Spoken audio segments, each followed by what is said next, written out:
Well, joining me now in New York is Diego Arria. He's a Venezuelan politician and a former representative to the UN.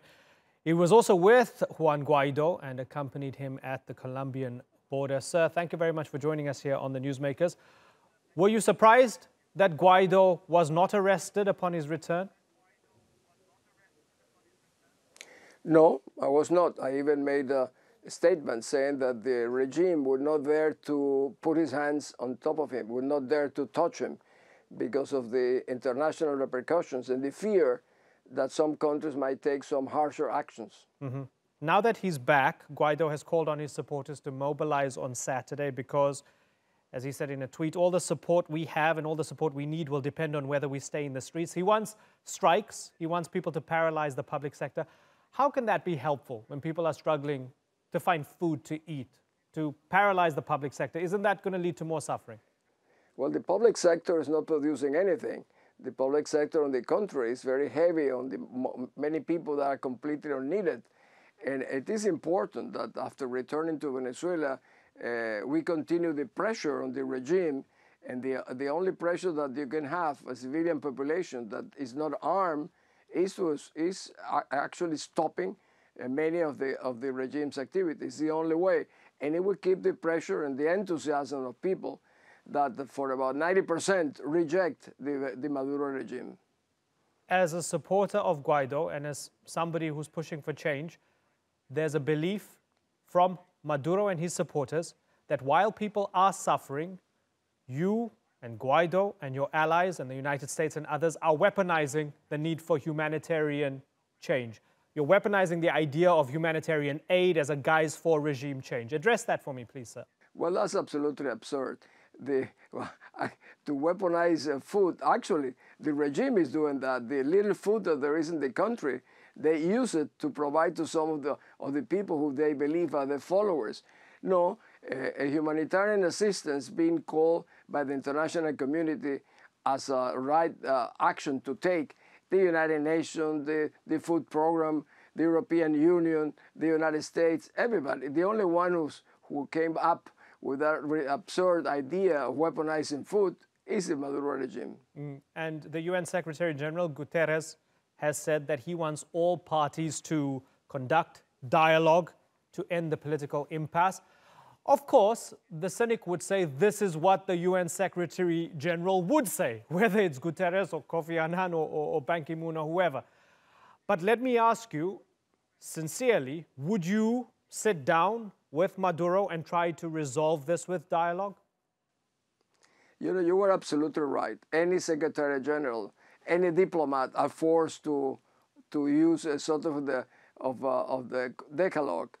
Negotiations, sit at the table, both parties must negotiate. You know, we have tried that in the last 3 or 4 years. Venezuelan politicians have attempted to sit at the table. But you know something? It is very difficult to sit down when there is no government on the other side. When there is a band of criminals, many of them linked to narco-trafficking, and it is very difficult and actually unprecedented to sit down and speak to a regime that has morphed into a narco state. It is actually a very hard thing to do. Was it a mistake in declaring Guaido president from your side?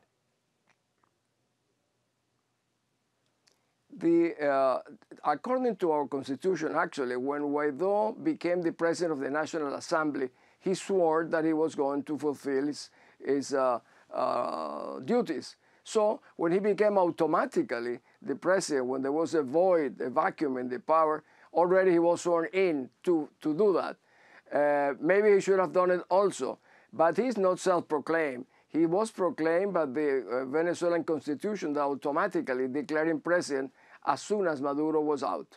Maduro believes that the United States is behind a coup attempt using Guaido, using you and all the other Venezuelans who are anti-Maduro.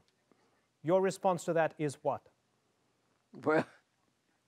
Well, the Maduro regime, as Chavez before, have been saying that for almost 20 years. They blame the United States on anything that happens in Venezuela, even though the United States is the only country that pays for the oil that Venezuela produces. That's not the case. You know, the countries, for example, the United States, have been trying to push him through sanctions. But it's not only the United States. And now many of the countries of the European Union, many of the countries in Latin America are enforcing sanctions because they see Venezuela as a threat, not only to us, the Venezuelans, but a threat to regional stability. Are you afraid that all of this might lead to civil war because both sides are doubling down?